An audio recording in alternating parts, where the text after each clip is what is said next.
Simplesmente Francisco. Raciocinar com Jesus. Não permitas que nenhum irmão que tenha pecado, não importa a gravidade, que tenha olhado em seus olhos buscando perdão, se vá sem recebê-lo. E, se ele não procurar o perdão, pergunta a ele se o deseja.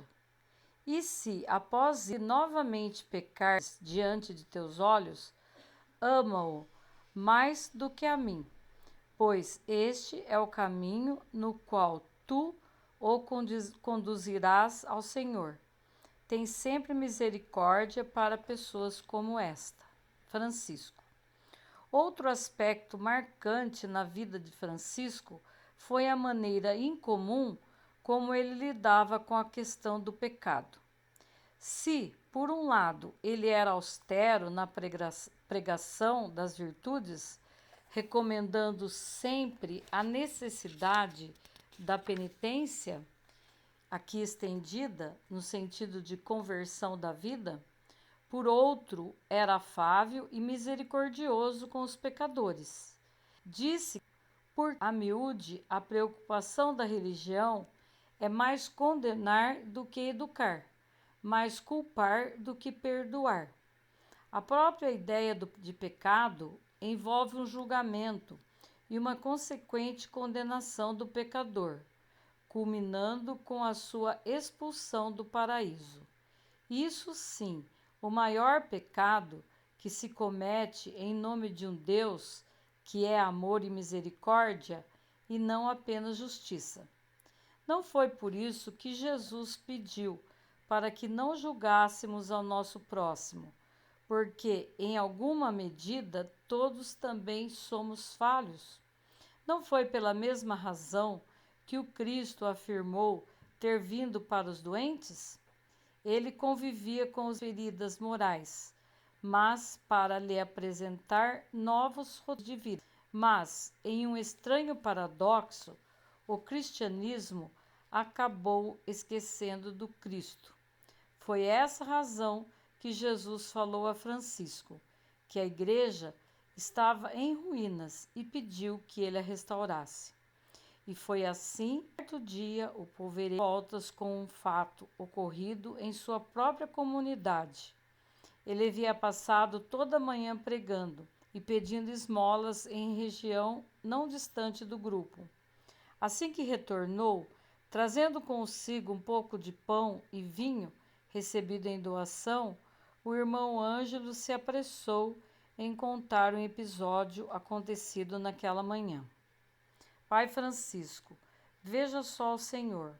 Hoje cedo, 3 malfeitores vieram ter conosco.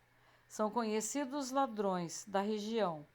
Não vieram roubar, pediram apenas comida, pois se diziam famintos. E como você procedeu com eles, irmão Ângelo? Ora, o que eu poderia fazer se não fui enérgico com eles? Eu os mandei embora. Onde já se viu criminosos perturbando o trabalho dos que se dedicam a Deus? Homens de má vida? Que fossem trabalhar, isso sim. Ante o silêncio prolongado de Francisco, irmão Ângelo questionou. O senhor não acha que, em defesa do nosso grupo, eu agi corretamente? Meu amigo Ângelo, respondo-lhe com uma outra pergunta, a qual jamais deverá sair da nossa cabeça. O que faria Jesus em nosso lugar? Proponho a você que reflita. Como ele receberia aqueles irmãos? Baixou a cabeça imediatamente. A indagação de Francisco fora desconcertante. Logo percebeu que Jesus teria agido de outra maneira e ficou triste consigo.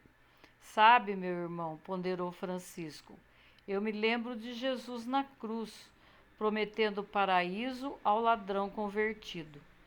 Nossa missão, Ângelo, é trazer os pecadores de volta ao paraíso e não aprisioná-los no inferno de suas culpas. Francisco falava com tanta ternura que irmão Ângelo debulhou-se em lágrimas de arrependimento. Não chore, meu irmão, Raciocinar com Jesus é um hábito ainda muito distante de nós. No entanto, esse deve ser o nosso exercício diário, até o dia em que Cristo viverá inteiramente em nós. Até lá, vamos cotejar as nossas condutas com os padrões de Jesus. Nas encruzilhadas da vida, vamos nos perguntar como ele agiria se estivesse em nosso lugar. Se fizermos isso diariamente, agiremos com mais acerto. Mas algo posso fazer agora para remediar meu erro? Perguntou Ângelo. Claro, meu amigo. Jesus espera a nossa atitude de reconciliação e não as nossas culpas improdutivas. Transforme suas lágrimas em atitudes.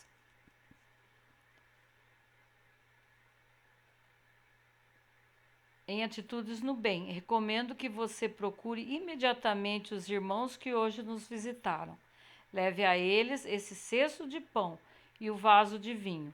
Ajoelhe-se diante dele e peça perdão pela sua. Diga-lhes que, se mudarem de vida, se amarem a Deus e não importunarem mais o próximo, terão a nossa parte o suficiente para se alimentarem por toda a vida. E assim fez irmão Ângelo, andando por algumas horas, debaixo de uma árvore, desesperados de fome. Olhou-os então com os olhos do Cristo, frágeis do que propriamente maldosos. Ajoelhando-se diante deles, entre lágrimas, pediu perdão por ter-lhes tratado de forma impiedosa.